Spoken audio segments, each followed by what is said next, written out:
ನೋಡಿ ಮಕ್ಕಳೇ, ಇವಾಗ ಅಧಿಕ ಓಜುನ ಹೇಗೆ ಎಳೆಯೋದನ್ನ ಹೇಳ್ಕೊಡ್ತೀನಿ. ಸರಿಯಾಗಿ ಕೇಳಿಸ್ಕೊತೀರಾ? ನೋಡಿ, ಒಂದು ಗ್ರಾಮದ 100 ಹೊಲಗಳಲ್ಲಿ ಪ್ರತಿ ಹೆಕ್ಟೇರ್ಗೆ ಉತ್ಪಾದಿಸುವ ಗೋಧಿಯ ಇಳುವರಿಯನ್ನು ಕೆಳಗಿನ ಕೋಷ್ಟಕ ನೀಡುತ್ತದೆ. ಈ ದತ್ತಾಂಶಗಳಿಗೆ ಅಧಿಕ ಓಜೀವ್ ಅನ್ನು ಎಳೆಯಿರಿ ಅಂತ ಕೇಳಿದೆ. ಅಧಿಕ ಅಂತ ಅಂದ್ರೆ ಮಕ್ಕಳೇ, ಇಲ್ಲಿ ನಾವು ಕೆಳಮಿತಿಯನ್ನು ತಗೊಳ್ಕೋಬೇಕು. ಯಾವ ಮಿತಿ? ಸೊ ಮೊದಲ ವರ್ಗಾಂತರದ ಕೆಳಮಿತಿ ಎಷ್ಟಿದೆ ಅಂತ ನೀವು ಗಮನಿಸಿದ್ದೀರಾ? ನೋಡಿ, ಮೊದಲ ವರ್ಗಾಂತರದ ಕೆಳಮಿತಿ ಎಷ್ಟು? 50. ಬಟ್ ಅಧಿಕ ಕಡಿಮೆ ಓಜುಗಾದ್ರೆ ನಾವು ಮಕ್ಕಳೇ ಯಾವ ಮಿತಿಯನ್ನ ಗಮನಿಸಬೇಕಾಗಿತ್ತು? ಮೇಲ್ಮಿತಿಯನ್ನು. ಕಡಿಮೆ ಓಜುವಿಗೆ, ಬಟ್ ಅಧಿಕ ಓಜುವಿಗೆ ಕೆಳಮಿತಿಯನ್ನು ಗಮನಿಸಬೇಕು. Do you understand? ಸೊ ಕೆಳಮಿತಿ, ಸೊ ಇಲ್ಲಿ ಬರೀಬೇಕು ಏನಪ್ಪಾ ಅಂದ್ರೆ 50ಕ್ಕಿಂತ ಅಧಿಕ. 50ಕ್ಕಿಂತ ಅಧಿಕ ನಾವೇನ್ ಮಾಡ್ಕೋಬೇಕು ಅಂದ್ರೆ ಮಕ್ಕಳೇ, ಇಲ್ಲಿ ಡೈರೆಕ್ಟ್ ಆಗಿ ಯಾವ್ದು ಬರ್ಕೋಬೇಕು? ಇಲ್ಲಿ 100 ಅಂತ ಬರ್ಕೋಬೇಕು. ಓಕೆ. ಸೊ ಇವಾಗ ಯಾವುದಕ್ಕಿಂತ ಅಧಿಕ ಮಕ್ಕಳೇ? 55ಕ್ಕಿಂತ ಅಧಿಕ. ಇಲ್ಲಿ 100ರಲ್ಲಿ ಎಷ್ಟನ್ನ ಕಳಿಬೇಕಾಗುತ್ತೆ ಗೊತ್ತಾ? ಎಷ್ಟನ್ನು ಕಳಿಬೇಕು? 2 ಕಳೆದ್ರೆ ಉಳ್ಕೊಳ್ಳೋ ಬಾಕಿ ಎಷ್ಟಿದೆ? 98. ಹಾಗೆ ನೆಕ್ಸ್ಟ್ ಯಾವುದಕ್ಕಿಂತ ಅಧಿಕ ಮಕ್ಕಳೇ? 60ಕ್ಕಿಂತ ಅಧಿಕ ಅಂತ ಬರ್ಕೊಂಡ್ರೆ ಮಕ್ಕಳೇ, ಇಲ್ಲಿ 98 ಮೈನಸ್ ಎಷ್ಟು ಅಂತ ಬರೀಬೇಕಾಗುತ್ತೆ ಗೊತ್ತಾ? 8. ಎಷ್ಟಾಗುತ್ತೆ? 90 ಅಥವಾ 90. ಹಾಗೆ ನೆಕ್ಸ್ಟ್ 65ಕ್ಕಿಂತ ಅಧಿಕ ಅಂತ ಬರೆದು, ಈಗ 90 ಮೈನಸ್ ಎಷ್ಟು? 12. ಸೊ 10 ಹೋದ್ರೆ 8. Already it is 8. 8 ಅಲ್ಲಿ 1 ಲೆಸ್ ಮಾಡಿದ್ರೆ ಎಷ್ಟು? 78. ಹಾಗೆ ನೆಕ್ಸ್ಟ್ ಎಷ್ಟಕ್ಕಿಂತ ಅಧಿಕ ಮಕ್ಕಳೇ? 70ಕ್ಕಿಂತ ಅಲ್ವಾ ಅಧಿಕ ಅಂದ್ರೆ ಇವಾಗ 78 ಮೈನಸ್ ಎಷ್ಟು? 24 is equal to 8 ಅಲ್ಲಿ 4 ಹೋದ್ರೆ ಎಷ್ಟಾಗುತ್ತೆ? 4. 7 ಅಲ್ಲಿ 2 ಹೋದ್ರೆ 5 ಆಯ್ತು. ಆಯ್ತಾ? Next 75 75ಕ್ಕಿಂತ more than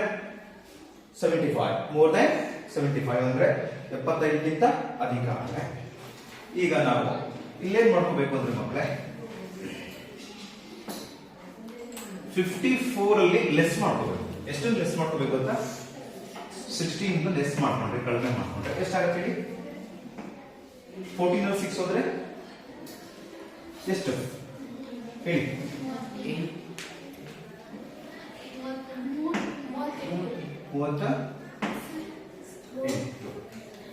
okay. So 24 ಆದ್ಮೇಲೆ 16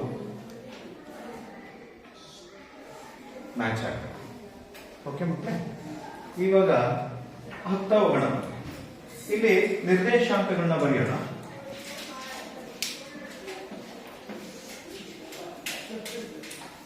ಸೊ ಇದು ಇಳುವರಿ,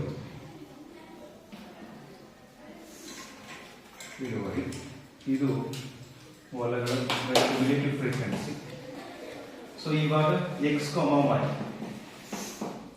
x that is 50, 100, that is 55, 98, that is 60, how much? 90, then 65 comma how much 78, then 70 comma that is 54, and then 75 comma how much 16. Okay. ಇವಾಗ ನಾವಿಲ್ಲಿ ಹಾಕ್ತಾ ಹೋಗೋಣ. ದಿಸ್ ಇಸ್ 0 ಅಂದ್ರೆ 50 ಹೇಳಿ, 50 ನಂತರ 55, 60, 65, 70, 75, 80, 85, so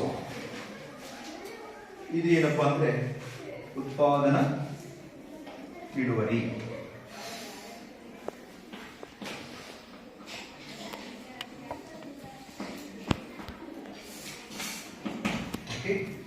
And this is obviously 10, 20, 30, 40, 50, 60, 70, 80, 90, 100. Okay, this is cumulative frequency. Sanchita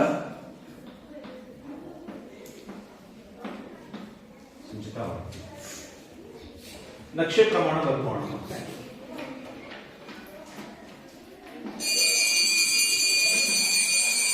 X aksha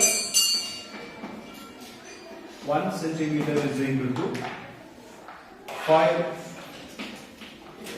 unit. Y aksha 1 centimeter is equal to 10 unit. 1 centimeter is equal to 10 unit. So you mark over 50, 100. 50 ಅಂದ್ರೆ ಇಲ್ಲಿ ಬರುತ್ತೆ, 100 ಅಂದ್ರೆ ಬರುತ್ತೆ ಇಲ್ಲಿ. So 50 comma 100. Next 55, 98. 55, 98 ಇಲ್ಲೇ ಬರುತ್ತೆ. 55 comma 98. Next 60, 90. 60, 9. That is 60 comma 90. Then 65, 78. 65, 75, 78. 65, 78. 60, 90. That is 60, 90 ಆಯ್ತು. 70, 54. 54 ನೋಡಿ 54 ಅಂತಂದ್ರೆ ಇಲ್ಲಿ ಕೆಳಗಡೆ ಬರ್ತದೆ, ಮತ್ತೆ 70 ಅಂದ್ರೆ ಇಲ್ಲಿ ಬರ್ತದೆ. ಸೊ ಇನ್ನೊಂದು 65 78 70 oh sorry it is 70 54 70 54 75 16 15 and 16 that is here that is 75 16 smooth curve now.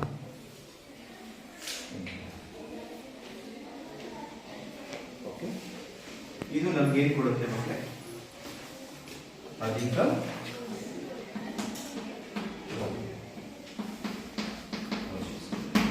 you understand?